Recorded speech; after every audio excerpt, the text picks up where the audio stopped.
कुछ लोग अपने लिए जिਉਂਦੇ ਨੇ ਤੇ ਕੁਝ ਲੋਕ ਲੋਕਾਂ ਲਈ ਜਿਉਂਦੇ ਨੇ। ਉਹ ਵੀ ਉਹਨਾਂ ਲੋਕਾਂ ਲਈ ਜਿਨ੍ਹਾਂ ਨੂੰ ਸਮਾਜ ਵਿੱਚ ਧਰਕਾਰਿਆ ਜਾਂਦਾ ਹੈ, ਜਿਨ੍ਹਾਂ ਨੂੰ ਸਮਾਜ ਵਿੱਚ ਉਹ ਮਾਣ ਸਤਿਕਾਰ ਨਹੀਂ ਦਿੱਤਾ ਜਾਂਦਾ ਜੋ ਦੇਣਾ ਚਾਹੀਦਾ ਹੈ। ਅਖੌਤੀ ਮਨੂਵਾਦ ਦੇ ਕਹਿਣ ਮੁਤਾਬਕ ਨਿਮਨ ਵਰਗ ਜਿਸ ਨੂੰ ਕਿਹਾ ਜਾਂਦਾ ਹੈ, ਉਹਨਾਂ ਲੋਕਾਂ ਦੀ ਤਰਜਮਾਨੀ ਕਰਦੇ ਨੇ ਡਾਕਟਰ ਅਵਤਾਰ ਸਿੰਘ ਜੀ ਰਾਣਾ, ਜਿਨ੍ਹਾਂ ਨਾਲ ਅੱਜ ਤੁਹਾਡੇ ਨਾਲ ਵਿਚਾਰਾਂ ਦੀ ਸਾਂਝ ਪਵਾਉਂਦੇ ਆ। ਡਾਕਟਰ ਅਵਤਾਰ ਸਿੰਘ ਰਾਣਾ ਜੀ ਸਾਡੇ ਨਾਲ ਆ, ਗੱਲਬਾਤ ਕਰਾਂਗੇ। ਡਾਕਟਰ ਅਵਤਾਰ ਸਿੰਘ ਰਾਣਾ ਜੀ, ਸਵਾਗਤ ਕਰਦੇ ਹਾਂ ਪੰਜਾਬ ਤੇ ਨਿਊਜ਼ ਟੀਵੀ। बहुत बहुत धन्यवाद जी पंजाब 10 न्यूज़ चैनल का। अज तुसी मेरे को पहुंचे हो तो अज जिहड़ियां समाज दीयां कुरीतियां वो मेरा ही नहीं, मैं सोचदा कि हर उस जागरूक इंसान का फर्ज है जिहड़ा समाज की उन्नति वास्ते हमेशा ही तत्पर रहिंदा है, जिहड़ा चाहुंदा है कि समाज दे विचों ये कुरीतियां खत्म हो जाण। ते मैं शुक्रिया अदा करदा तुसी अज संगत नाल विचार सांझे करन दा मैनूं संगत दे रूबरू होने का मौका दिता है। बहुत बहुत धन्यवाद जी। राणा साहब, मैं गल करा मजदूर वर्ग की गल करा, तुसी भी किरती परिवार विचों उठ के वड्डे उच्चे मरतबे हासिल कीते ने ते अज किरती जिहड़ी समाज है, किरती वर्ग है जिहड़ा, उहदी जिहड़ी हालत पतली हुंदी जा रही है, की कहना चाहोगे? बिल्कुल जी, किरती वर्ग नूं हुण बहुत ज्यादा समस्यावां आ रही हैं। जदों कि मैं अक्सर ये कहा जाता है कि राष्ट्र निर्माण दे विच सब तो वड्डी भूमिका वो तो है ही किरती दी है। राष्ट्र निर्माण किरती तो बिना हो ही नहीं सकता, चाहे वो इंफ्रास्ट्रक्चर है, एनी टाइप ऑफ डेवलपमेंट, जिहड़ी भी तुसीं डेवलपमेंट की गल करो, किसी भी तरह का विकास है, जे उहदे विचों तुसीं किरती नूं मनफी कर दोगे ना तो वो खत्म है। किरती तो बिना कोई भी देश अगे वध ही नहीं सकता। ते जिहड़ियां समस्यावां किरती वर्ग नूं आउंदियां ने उन्हां वल सरकारां दा उचेचा ध्यान नहीं है। यही बदकिस्मती है। जे किते किरतियां दे वल सरकारां पूरा तवज्जो देन तो मैनूं लगदा है कि साडा राष्ट्र निर्माण होर भी ज्यादा चमकेगा ते असीं दुनिया दे नक्शे दे उपर साडा भारत है जिहड़ा वो होर भी उभर के सामने आएगा। जी डॉक्टर साहब, जिवें जिवें मशीनी युग आउंदा जा रहा है, मनुख दे हत्थों किरत छुटदी जा रही है ते उन्हां दा जिहड़ा काम है वो दिनों दिन जिहड़ा हैगा मशीनी युग होण करके छुटिया, की कहना चाहोगे? ते जिहड़ा मजदूर है बेरोजगार होया। बिल्कुल जी, मैं कुछ अंकड़े तुहानूं दसदा क्योंकि मशीनीकरण दे नाल मजदूरां दा जिहड़ा वो बहुत घाण होया, मजदूरां दी गिनती बहुत घटी है ते हौली हौली मजदूर है जिहड़े वो बेरोजगार हुंदे जा रहे ने, भुखमरी दे नाल जूझदे ने विचारे ते बड़ियां ही समस्यावां ने उन्हां नूं ते सरकार वल्लों रोजगार कोई दिता नहीं जांदा ते मजदूरां दी विचारे जिहड़े दिहाड़ी दप्पे वाले ने उन्हां नूं तां दिहाड़ियां भी नहीं मिलदियां। नरेगा वर्गे रोजगार भी उन्हां वास्ते सिर्फ चिट्टा हत्थ ही साबित होए आ, क्योंकि नरेगा दीयां भी बड़ियां जिहड़ियां उहदे विच धांधलियां हो रहीआं ने। बड़े लोग इहो ਜਿਹੇ ने जिहड़े धनाड़ ने वो नरेगा कार्ड जिहड़े बना के बैठे ने ते वो शरेआम जिहड़ा मजदूरां दा हक मार रहे ने। मजदूरां नूं 90 दिन की गारंटी का रोजगार जिहड़ा वो भी नहीं मिलता, वो मुहैया नहीं हुंदा, कदे विचारिਆਂ ਨੂੰ मिल जाता कदे नहीं मिलता। जे वो रोजगार ਲਈ अपना नरेगा के तहत काम करते भी है तो उन्होंने छेती जिहड़ा उहदा इवजाने के तौर पर जिहड़ा मेहनताना वो नहीं मिलता। हुण मैं तुहानूं एक पंजाब एग्रीकल्चर यूनिवर्सिटी की एक रिपोर्ट उन्होंने सर्वे करवाया सी 2020 दे विच, उहदे तहत कुछ अंकड़े दसदा कि 1987 दे विच स्थाई मजदूर जिहड़े सीगे वो 44% सीगे। स्थाई जिन्हां कोल परमानेंट रोजगार सीगा, जिहड़े जिवें फैक्टरीआं दे विच ला लो या मनीम सीगे आड़तियां कोले या गोडाउनां दे विच मनीम सीगे, पक्के रोजगार मैं गल करना, वो पक्के रोजगार ही उन्हां नूं मन्निया जांदा सी। ਜਾਂ ਇਹ ਕਹ ਲਓ ਕਿ ਕਿਸੇ ਦੇ ਨਾਲ ਸਾਂਝੀ ਰਲ ਕੇ ਪੱਕੇ ਰੁਜ਼ਗਾਰ, ਚਲੋ ਉਹ ਜਿਹੜੇ ਰੁਜ਼ਗਾਰ ਸੀ ਉਹ 44% ਸੀ, ਉਹਨਾਂ ਨੂੰ ਸਥਾਈ ਮਜ਼ਦੂਰ ਕਿਹਾ ਜਾਂਦਾ ਸੀ। ਬਕਾਇਦਾ ਉਹਨਾਂ ਦੇ ਕਾਰਡ ਬਣੇ ਹੁੰਦੇ ਸੀ, ਵਹੀ ਖਾਤੇ ਲੱਗੇ ਹੁੰਦੇ ਸੀ, ਉਹ ਸਾਰਾ ਕੁਝ ਪੱਕੇ ਮਜ਼ਦੂਰਾਂ ਸ਼ਾਮਲ ਸੀ।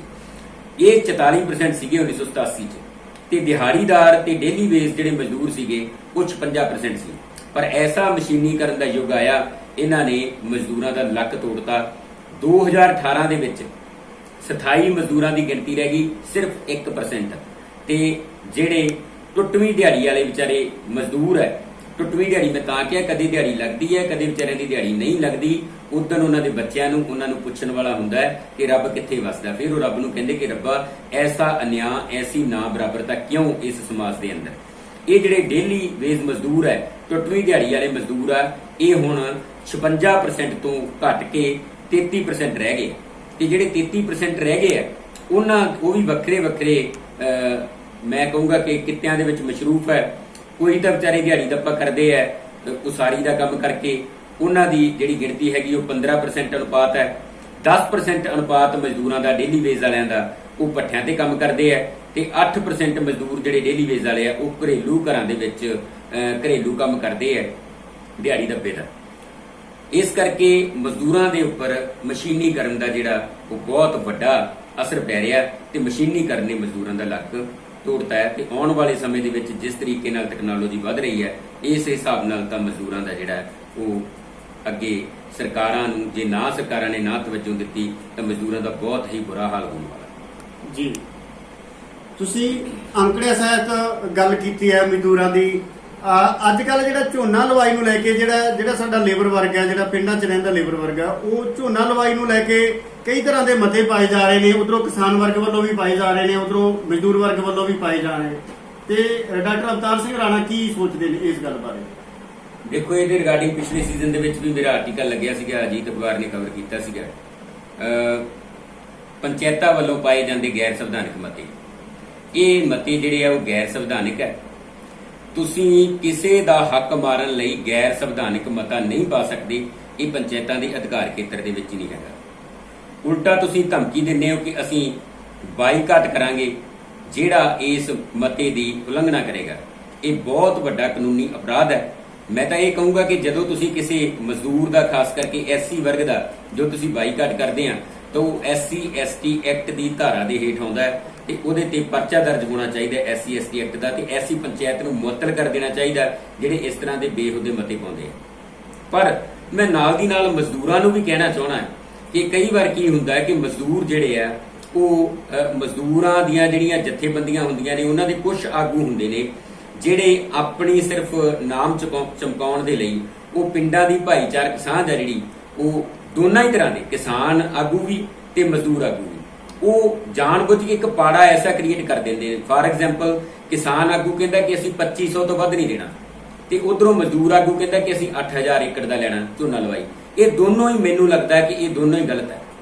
ਦੇਖੋ, ਵਿਚਕਾਰਲਾ ਇੱਕ ਐਸਾ ਸਾਂਝਾ ਭਾਈਚਾਰਕ ਸਾਂਝ ਨੂੰ ਮੁੱਖ ਰੱਖਦਿਆਂ ਹੋਇਆਂ ਤੇ ਦੋਨਾਂ ਧਿਰਾਂ ਦੀ ਆਰਥਿਕ ਹਾਲਤ ਨੂੰ ਮੁੱਖ ਰੱਖਦਿਆਂ ਹੋਇਆਂ ਕਿਸਾਨ ਜਥੇਬੰਦੀਆਂ ਨੂੰ ਤੇ ਮਜ਼ਦੂਰ ਜਥੇਬੰਦੀਆਂ ਨੂੰ ਬੇਸ਼ੱਕ ਨਾਰਾ ਤਾਂ ਲਗਾਉਂਦੇ ਆ ਕਿ ਕਿਸਾਨ ਮਜ਼ਦੂਰ ਏਕਤਾ ਜਿੰਦਾਬਾਦ, ਪਰ ਜਦੋਂ ਮਜ਼ਦੂਰਾਂ ਦੇ ਹੱਕ ਦੀ ਗੱਲ ਆਉਂਦੀ ਉਦੋਂ ਕਿਸਾਨ ਮਜ਼ਦੂਰਾਂ ਦੇ ਨਾਲ ਨਹੀਂ ਖੜਦੇ।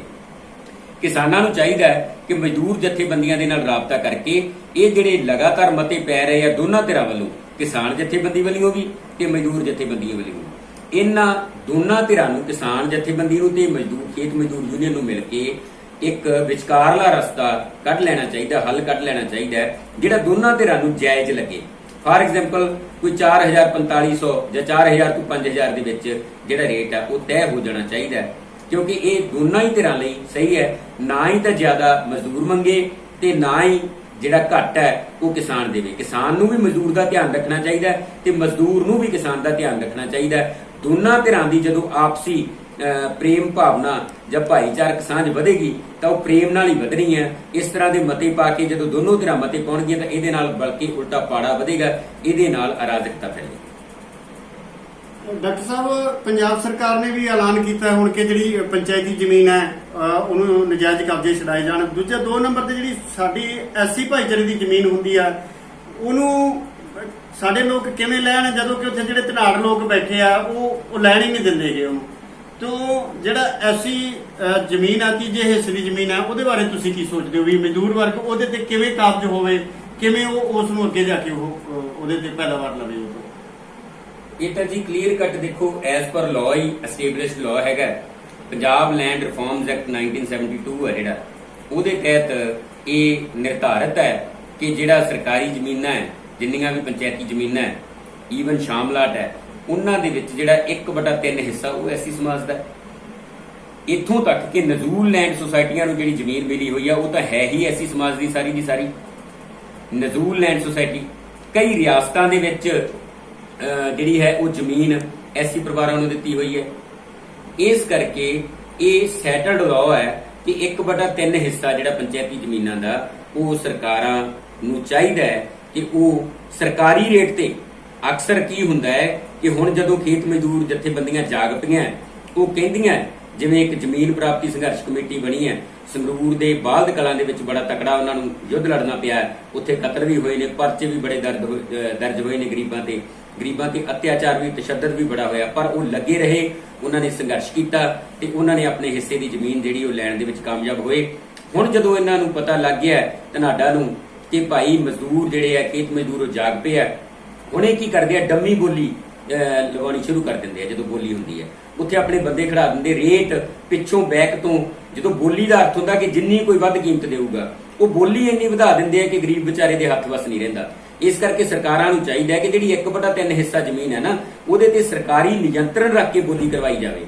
ਬਾਕੀ ਜਿਹੜੀ ਜਨਰਲ ਵਰਗ ਦੀ ਉਹ ਜਿੰਨੀ ਮਰਜ਼ੀ ਬੋਲੀ ਦੇਈ ਜਾਣ, ਉਹਨਾਂ ਦੀ ਆਪਣੀ ਮਰਜ਼ੀ ਹੈ, ਪਰ ਜਿਹੜਾ ਐਸਸੀ ਸਮਾਜ ਦਾ ਹਿੱਸਾ ਹੈ, ਉਹਦੇ ਤੇ ਇੰਨਾ ਬੋਲੀ ਦਾ ਰੇਟ ਨਹੀਂ ਵਧਣਾ ਚਾਹੀਦਾ ਕਿ ਜਾਣਬੁੱਝ ਕੇ ਕੋਈ ਡੰਮੀ ਬੰਦਾ ਖੜਾ ਕੇ ਵਰਤੇ ਉਹਨੂੰ ਮੁੜ ਕੇ ਫੇਰ ਉਹੀ ਤਨਾ। ਇਹ ਗਲਤ ਹੈ। ਪੰਚਾਇਤੀ ਜ਼ਮੀਨਾਂ ਦਾ ਹਿੱਸਾ ਉਹ ਸਰਕਾਰ ਦੁਆਰਾ ਨਿਰਧਾਰਿਤ ਹੈ, ਸਰਕਾਰੀ ਐਕਟ ਦੁਆਰਾ ਨਿਰਧਾਰਿਤ ਹੈ, ਔਰ ਇਹ ਐਸੀ ਸਮਾਜ ਨੂੰ ਹੀ ਮਿਲਣਾ ਚਾਹੀਦਾ। ਡਾਕਟਰ ਸਾਹਿਬ, ਅਸੀਂ ਦੇਖਿਆ ਕਿ ਜਦੋਂ ਮਜ਼ਦੂਰ ਵਰਗ ਵਾਸਤੇ ਨਾ ਤਾਂ ਕੋਈ ਲੋਨ ਦਿੰਦੀ ਹੈ, ਕੋਈ ਬੈਂਕ ਲੋਨ ਦਿੰਦੀ ਹੈ, ਨਾ ਕੋਈ ਹੋਰ ਕੋਈ ਉਹਨਾਂ ਦੇ ਸੋਰਸ ਹੈ, ਕਿ ਨਾ ਕੋਈ ਸਰਕਾਰਾਂ ਦੀ ਕੋਈ ਐਸੀ ਸਕੀਮ ਹੈ ਜਿਹਦੇ ਨਾਲ ਕਿ ਮਜ਼ਦੂਰ ਵਰਗ ਆਪਦਾ ਲੋਨ ਲੈ ਕੇ ਕੋਈ ਆਪਦਾ ਬਿਜ਼ਨਸ ਚਲਾਵੇ ਜਾਂ ਕੰਮ ਧੰਦੇ ਚਲਾਵੇ, ਤਾਂ ਕਿ ਕਈ ਵਾਰ ਮਜਬੂਰਨ ਉਹਨਾਂ ਨੂੰ ਪ੍ਰਾਈਵੇਟ ਫਾਈਨਾਂਸਰਾਂ ਤੋਂ ਪੈਸਾ ਲੈਣਾ ਪੈਂਦਾ, ਜਿਨ੍ਹਾਂ ਦਾ ਵਿਆਜ ਹੀ ਜਿਹੜਾ ਹੈਗਾ ਕਈ ਗੁਣਾ ਉਹਨਾਂ ਨੂੰ ਦੇਣਾ ਪੈਂਦਾ, ਤੇ ਮਾਈਕਰੋ ਫਾਈਨਾਂਸ ਕੰਪਨੀਆਂ ਵੀ ਹੈ। ਤੁਸੀਂ ਕੀ ਕਹਿਣਾ ਚਾਹੋਗੇ ਵੀ ਇਹਨਾਂ ਦਾ ਲੋਨ ਹੈ ਜਾਂ ਕੀ ਤੁਹਾਡਾ ਨਜ਼ਰੀਆ ਹੈ ਇਸ ਗੱਲ ਬਾਰੇ? ਬਿਲਕੁਲ ਸਹੀ, ਬੜਾ ਵਾਜਬ ਕੁਐਸਚਨ ਪੁੱਛਿਆ ਤੁਸੀਂ। ਸਰਕਾਰੀ ਅਦਾਰਿਆਂ ਥਰੂ ਗਰੀਬਾਂ ਨੂੰ ਲੋਨ ਨਹੀਂ ਦਿੰਦੀਆਂ, ਕਿਉਂਕਿ ਜਦੋਂ ਸਰਕਾਰਾਂ ਬੇਸ਼ੱਕ ਐਲਾਨ ਕਰਦੀਆਂ ਨੇ ਕਿ ਗਰੀਬਾਂ ਨੂੰ ਇੰਨੇ % ਲੋਨ ਦੇਣਾ, ਈਵਨ ਇੱਕ ਭੂ ਵਿਕਾਸ ਕਾਰਪੋਰੇਸ਼ਨ ਡਿਪਾਰਟਮੈਂਟ ਵੀ ਪੰਜਾਬ ਦਾ ਸਥਾਪਿਤ ਕੀਤਾ ਗਿਆ ਕਿ ਭਾਈ ਗਰੀਬਾਂ ਨੂੰ ਲੋਨ ਦਿਓ, ਪਰ ਉਹ ਗਰੰਟੀਆਂ ਹੀ ਇੰਨੀਆਂ ਮੰਗ ਲੈਂਦੇ ਆ ਕਿ ਗਰੀਬ ਕੋਲੇ ਤਾਂ ਗਰੰਟੀ ਹੁੰਦੀ ਨਹੀਂ, ਨਾ ਉਹਦੇ ਕੋਲੇ ਕੋਈ ਆਪਣੀ ਰਜਿਸਟਰਡ ਲੈਂਡ ਹੈ, ਉਹਨਾਂ ਕੋਲੇ ਤਾਂ ਵਿਚਾਰਿਆਂ ਕੋਲੇ, ਕਈਆਂ ਕੋਲੇ ਤਾਂ 1 ਇੰਚ ਵੀ ਜ਼ਮੀਨ ਦਾ ਹੈ ਨਹੀਂ। ਜਿਹੜੇ ਘਰ ਹੈ ਉਹ ਲਾਲ ਲਕੀਰ ਦੇ ਅੰਦਰ ਆਉਂਦੇ ਆ। ਬੇਸ਼ੱਕ ਹੁਣ ਪਿਛਲੀ ਚੰਨੀ ਸਰਕਾਰ ਨੇ ਬੜਾ ਰੌਲਾ ਪਾਇਆ ਸੀ ਕਿ ਅਸੀਂ ਲਾਲ ਲਕੀਰ ਦੇ ਅੰਦਰ ਰਜਿਸਟਰੀਆਂ ਕਰਾਂਗੇ ਤੇ ਗਰੀਬਾਂ ਨੂੰ ਲੋਨ ਦੀ ਸੁਵਿਧਾ ਮਿਲੇਗੀ, ਕੋਈ ਰਜਿਸਟਰੀਆਂ ਨਹੀਂ ਹੋਈਆਂ ਕਿਸੇ ਦੀਆਂ ਵਿਚਾਰਿਆਂ ਦੀਆਂ। ਉਹ ਰਜਿਸਟਰੀ ਤੋਂ ਬਿਨਾ ਉਹ ਗਰੰਟੀ ਨਹੀਂ ਦੇ ਸਕਦੇ ਕਿਸੇ ਵੀ ਚੀਜ਼ ਦੀ, ਮੌਰਗੇਜ ਜਿਹੜੀ ਪ੍ਰਾਪਰਟੀ ਹੈ ਉਹ ਸ਼ੋ ਨਹੀਂ ਕਰ ਸਕਦੇ। ਈਵਨ ਜਿਹਨੂੰ ਅਸੀਂ ਲੈਪ ਕਹਿੰਦੇ ਆ, ਲੋਨ ਅਗੇਂਸਟ ਪ੍ਰਾਪਰਟੀ, ਜਦੋਂ ਪ੍ਰਾਪਰਟੀ ਵਿਚਾਰਿਆਂ ਕੋਲੇ ਹੈ ਨਹੀਂ ਤੇ ਉਹਨਾਂ ਨੂੰ ਲੋਨ ਕਿੱਥੋਂ ਮਿਲੂਗਾ? ਗਰੰਟੀ ਕੋਈ ਗਰੀਬਾਂ ਦੀ ਦਿੰਦਾ ਨਹੀਂ, ਕੋਈ ਨਹੀਂ ਗਰੰਟੀ ਦਿੰਦਾ। ਜੇ ਕੋਈ ਗਰੰਟੀ ਦਿੰਦਾ ਹੈ ਤਾਂ ਮਾੜੀ ਮਨਸ਼ਾ ਨਾਲ ਦਿੰਦਾ ਹੈ, ਉਹ ਦਿੰਦਾ ਹੈ ਤਾਂ ਬੜੇ ਥੋੜੇ ਪੈਸਿਆਂ ਦੀ ਦਿੰਦਾ, ਉਹਦੇ ਨਾਲ ਵਿਚਾਰਿਆਂ ਦਾ ਕੁਝ ਬਣਦਾ ਨਹੀਂ। ਫਿਰ ਮਜਬੂਰਨ ਜਾਣਾ ਕਿੱਥੇ ਪੈਂਦਾ ਗਰੀਬਾਂ ਨੂੰ?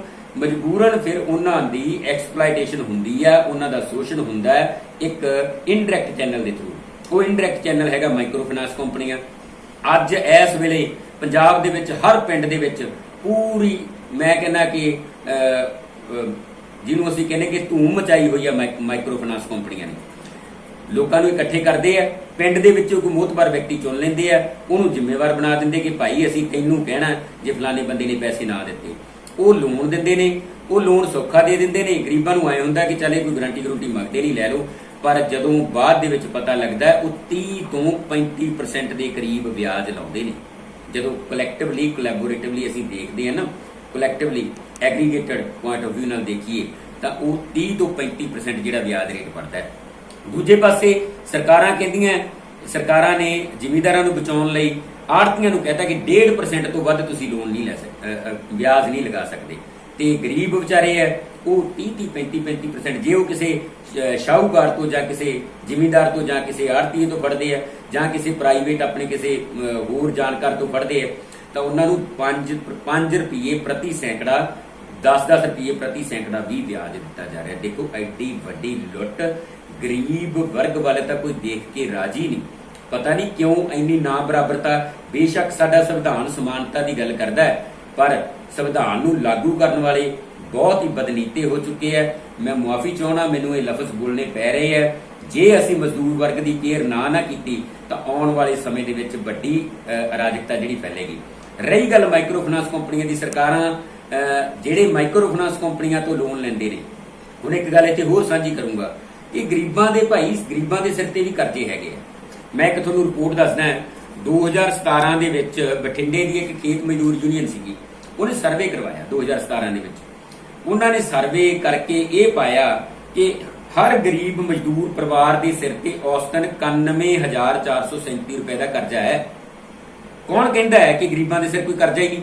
ਇਹ ਕਰਜ਼ਾ ਕਿੱਥੋਂ ਇਹਨਾਂ ਕੰਪਨੀਆਂ ਤੋਂ, ਮਾਈਕਰੋ ਫਾਈਨਾਂਸ ਕੰਪਨੀਆਂ ਤੋਂ, ਜਾਂ ਜਿਹੜੇ ਪ੍ਰਾਈਵੇਟ ਬੰਦੇ ਉਹਨਾਂ ਤੋਂ ਫੜ ਕੇ ਹੈ।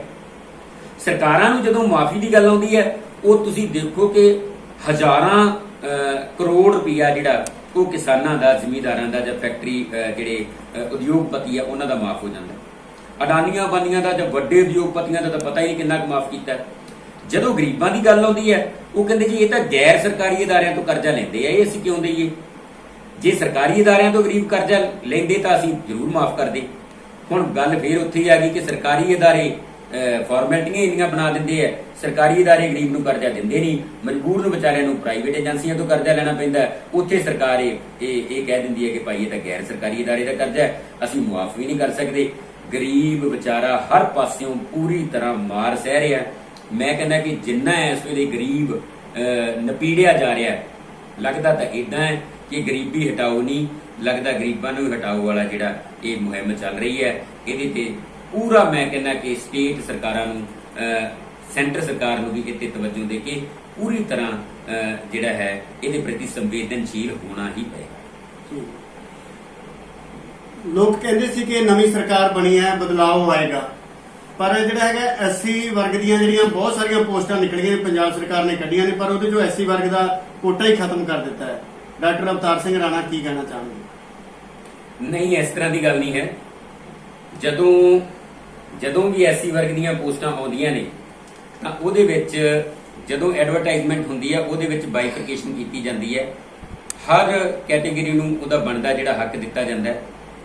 ਹੁਣ ਲਾਅ ਅਫਸਰਾਂ ਦੀਆਂ ਪੋਸਟਾਂ ਜ਼ਰੂਰ ਆਈਆਂ, ਲਾਅ ਅਫਸਰਾਂ ਦੀਆਂ ਪੋਸਟਾਂ ਦੇ ਵਿੱਚ ਜ਼ਰੂਰ ਜਿਹੜੀ ਹੈ ਰਿਜ਼ਰਵੇਸ਼ਨ ਦਾ ਕਿਤੇ ਜ਼ਿਕਰ ਨਹੀਂ ਹੈ, ਜਦੋਂ ਕਿ ਰਿਜ਼ਰਵੇਸ਼ਨ ਪਾਲਿਸੀ ਦੀ ਉਲੰਘਣਾ ਕਰਨਾ ਇੱਕ ਜ਼ੁਰਮ ਹੀ ਹੈ।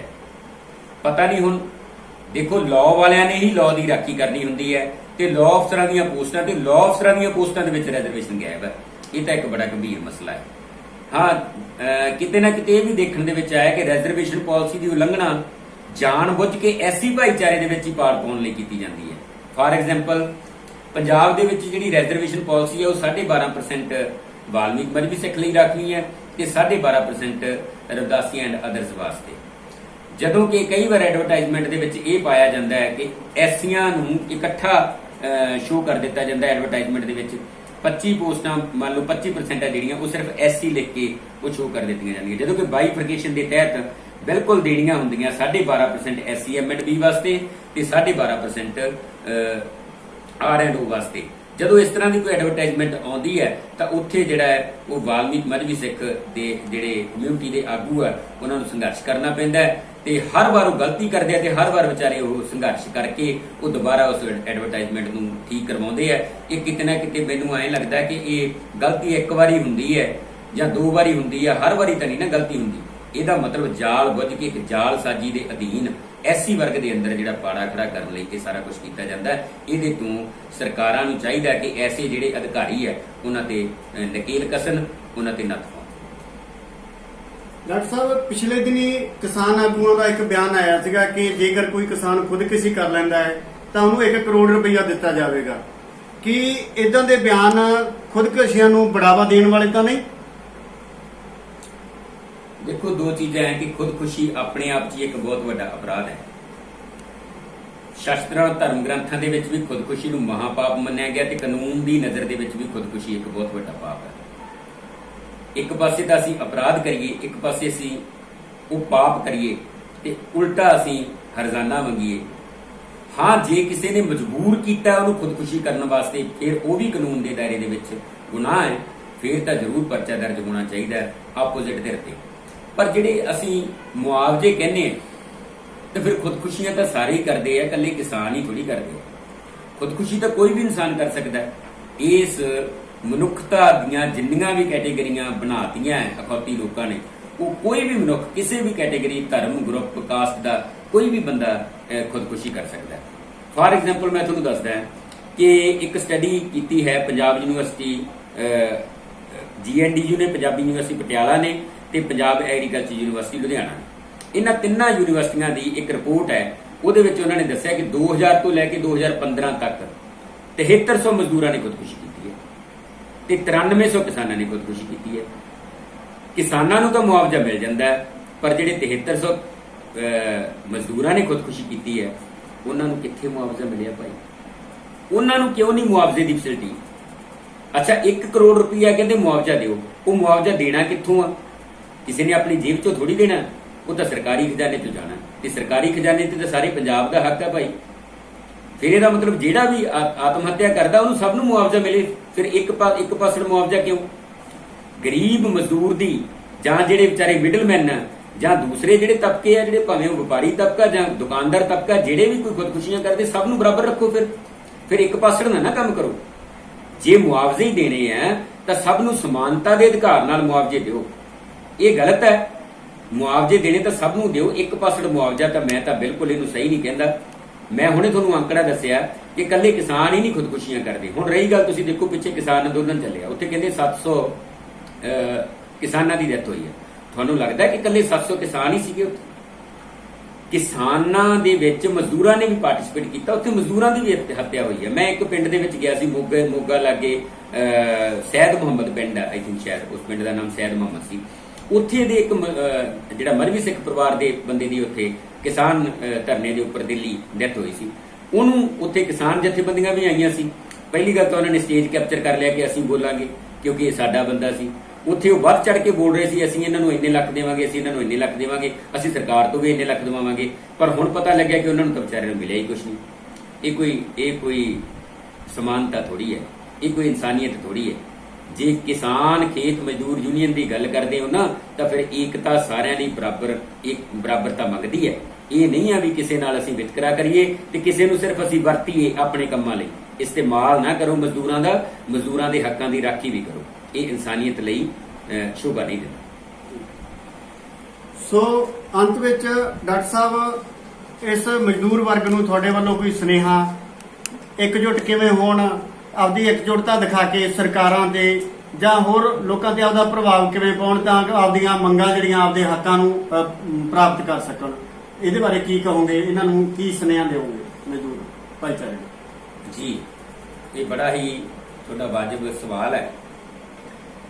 ਜਿੰਨੀ ਦੇਰ ਤੱਕ ਕੋਈ ਆਪਣੇ ਹੱਕਾਂ ਲਈ ਲੜਦਾ ਨਹੀਂ ਨਾ, ਕੋਈ ਆਪਣੇ ਹੱਕਾਂ ਲਈ ਘੋਲ ਨਹੀਂ ਕਰਦਾ, ਉਨੀ ਦੇਰ ਤੱਕ ਉਹਨੂੰ ਕੁਝ ਨਹੀਂ ਮਿਲਦਾ। ਇਹ ਲੋਕਤੰਤਰਿਕ ਢਾਂਚਾ ਹੈ ਸਾਡੇ ਦੇਸ਼ ਦਾ। ਡੈਮੋਕ੍ਰੈਟਿਕ ਵੈਲਿਊਜ਼ ਦੀ ਕਦਰ ਪੈਂਦੀ ਹੈ।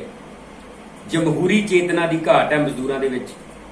ਜਿੱਦਣ ਇਹਨਾਂ ਨੂੰ ਜਮਹੂਰੀ ਚੇਤਨਾ ਆ ਗਈ, ਆਪਣੇ ਹੱਕਾਂ ਲਈ ਲੜਨਾ ਸਿੱਖ ਲਿਆ, ਉਦਣ ਮਜ਼ਦੂਰਾਂ ਦੇ ਹੱਕਾਂ ਤੋਂ ਮਜ਼ਦੂਰਾਂ ਨੂੰ ਕੋਈ ਵਾਂਝਾ ਨਹੀਂ ਕਰ ਸਕਦਾ। ਘਾਟ ਹੈ ਸਿਰਫ ਗਿਆਨ ਦੀ। ਅਗਿਆਨਤਾ ਬਾਹਲੀ ਫੈਲੀ ਹੋਈ ਹੈ, ਇੱਥੋਂ ਤੱਕ ਕਿ ਮਜ਼ਦੂਰਾਂ ਲਈ ਚਿੰਤਤ ਬੁੱਧੀਜੀਵੀ ਸਾਰੇ, ਮੈਂ ਬੁੱਧੀਜੀਵੀ ਇਕੱਲੇ ਮਜ਼ਦੂਰ ਵਰਗ ਚੋਂ ਹੀ ਨਹੀਂ, ਜਨਰਲ ਵਰਗ ਚੋਂ ਵੀ ਬੜੇ ਬੁੱਧੀਜੀਵੀ ਬੈਠੇ ਨੇ, ਬੜੇ ਚੰਗੇ ਲੋਕ, ਸਿਆਣੇ ਲੋਕ ਵੀ ਬੈਠੇ ਨੇ। ਉਹ ਸਾਰੇ ਚਿੰਤਾ ਕਰਦੇ ਆ ਮਜ਼ਦੂਰਾਂ ਲਈ, ਪਰ ਮਜ਼ਦੂਰ ਖੁਦ ਜਾਗਣਾ ਨਹੀਂ ਚਾਹੁੰਦਾ। ਮਜ਼ਦੂਰ ਇਕਜੁੱਟ ਹੀ ਨਹੀਂ ਹੁੰਦਾ। ਮਜ਼ਦੂਰਾਂ ਦੀ ਗੱਲ ਕਰੋ, ਮਜ਼ਦੂਰ ਉਸ ਪ੍ਰੋਗਰਾਮ 'ਚ ਵੀ ਨਹੀਂ ਆਉਣਾ ਚਾਹੁੰਦਾ। ਮਜ਼ਦੂਰਾਂ ਲਈ ਕੋਈ ਧਰਨਾ ਅਰੇਂਜ ਕਰੇ, ਮਜ਼ਦੂਰ ਉੱਥੇ ਵੀ ਨਹੀਂ ਪਹੁੰਚਣਾ ਚਾਹੁੰਦਾ।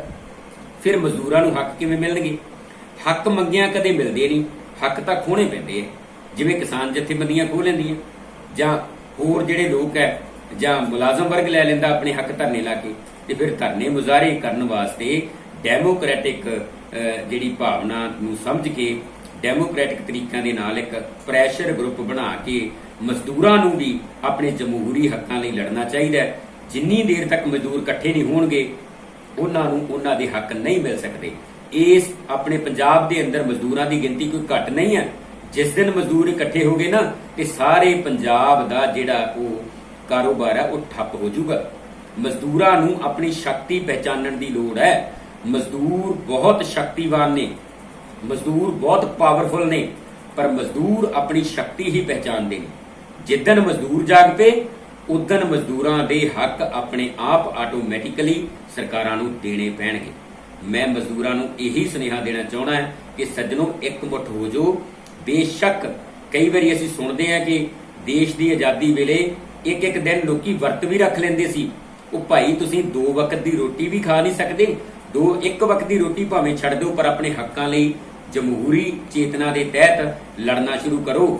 ਜੇ ਨਾ ਲੜੇ ਤਾਂ ਆਉਣ ਵਾਲੇ ਸਮੇਂ ਦੇ ਵਿੱਚ ਤੁਹਾਡੀਆਂ ਨਸਲਾਂ ਨੇ, ਤੁਹਾਡੇ ਬੱਚਿਆਂ ਨੇ ਤੁਹਾਨੂੰ ਮਾਫ ਨਹੀਂ ਕਰਨਾ, ਕਿਉਂਕਿ ਮਜ਼ਦੂਰਾਂ ਦੇ ਹੱਕਾਂ ਲਈ ਇਸ ਵੇਲੇ ਲੜਨਾ ਬਹੁਤ ਜ਼ਰੂਰੀ ਹੈ।